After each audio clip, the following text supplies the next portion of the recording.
اکثر و بیشتر ہم نماز نہ پڑھنے کے بہت سارے جواز لے کر آتے ہیں. ہمارے دل میں وہم و گمان میں شعوری طور پر لاشعوری طور پر بہت سارے ایسے گمان جنم لیتے ہیں کہ یار میرا دل نہیں کرتا نماز پڑھنے کو نا، یا پھر ہمارے حق میں بھی دعا کریں اللہ ہمیں بھی توفیق دے. اور اس طرح کی مختلف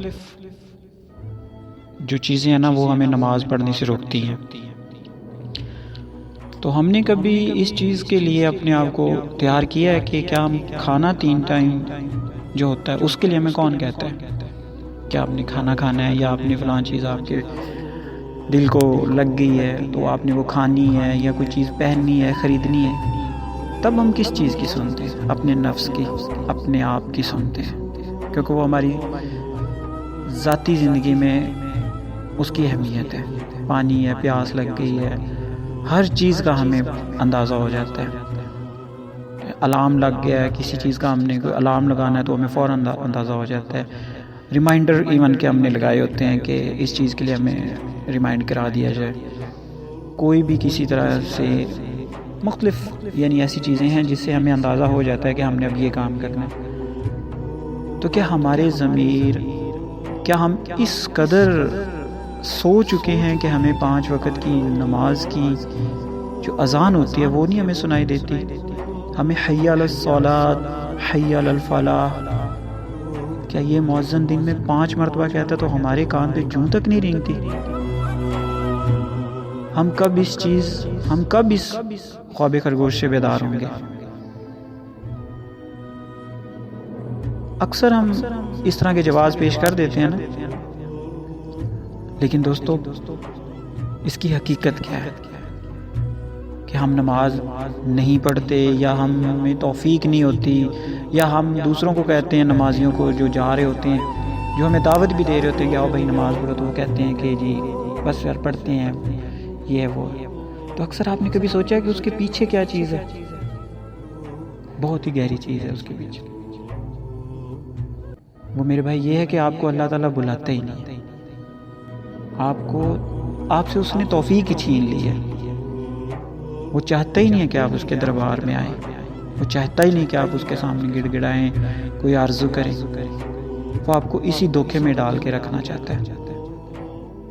تو آپ نے خود اس چیز کو جھٹکنا ہے اپنے اندر سے. جو شیطان آپ کے دل پر قابو ہو کے بیٹھا، آپ نے خود اس کو جھنجھوڑنا ہے اور اس کو کہنا ہے کہ نہیں، میں نے نماز پڑھنی ہے. مولانا ثاقب رضا صاحب ایک بڑے پیارے بیان کر رہے ہوتے ہیں، اور اس میں انہوں نے یہی کہا ہوتا ہے کہ تم کون ہوتے ہو نماز نہ پڑھنے والے؟ وہ تمہیں بلاتا ہی نہیں ہے. ورنہ ایسا کیسے ہو سکتا ہے کہ ہمیں کسی ملک کا وزیر اعظم یا کوئی بڑی مشہور و معروف ہستی، کوئی بڑی سیلیبریٹی جو ہوتی ہے، وہ ہمیں انویٹیشن دے کہ آپ نے میرے فلاں کانفرنس میں یا فلاں کانوکیشن میں آنا ہے، تو کیا ہم اس چیز کو ریجیکٹ کر دیں گے؟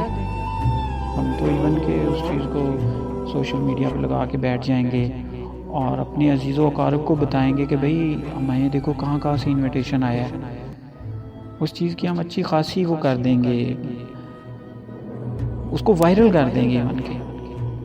تو جب ہم دنیا کے اتنے بڑے جو بادشاہ ہیں یا جو مشہور ہستی ہے اس کے انویٹیشن کو ہم اتنا کرتے ہیں اور اس کے بعد جانا بھی بڑا فخر سمجھتے ہیں، اور وہاں جا کے پھر اپنی پوسٹیں بھی شیئر کر رہے ہوتے ہیں کہ جی ہمیں فلاں پرسنالٹی نے ہمیں بلایا تھا اور ہم گئے ہیں اور ہماری اس نے عزت کی. تو ایسا کیسے ہو سکتا ہے کہ آپ کو اللہ تعالیٰ بلائے، وہ بھی اپنے گھر میں، اور 1 دفعہ نہیں دن میں 5 دفعہ بلائے؟ تو کیسے ہو سکتا ہے کہ انسان کی جرت ہو کہ وہ نہ جائے؟ میرے عزیز دوستو، اس سے واضح ہو چکا ہے نا کہ وہ ہمیں بلاتا ہی نہیں ہے. ہم اس قابل ہی نہیں ہے کہ اس کے سامنے، اس کے حضور جا کے کھڑے ہو سکیں. لہٰذا میں اس فکر کو اجاگر کرنے کی ضرورت ہے اور اپنے آپ کو جھنجھوڑنے کی ضرورت ہے. اللہ کرے کہ میری یہ بات آپ کے دل کو اثر کر جائے، اور میری آپ سے التماس ہے کہ دن میں 5 وقت کی نماز پڑھیں، اس اللہ کو راضی کر لیں، اس عارضی زندگی سے چھٹکارا پائیں اور ابدی زندگی جو ہمیشہ ہمیشہ کے لیے والی زندگی ہے نا، اس کو اپنا لیں. جو وقت گزر گیا سو گزر گیا، آنے والے وقت کے لیے اپنے آپ کو تیار کریں. جزاک اللہ. السلام علیکم.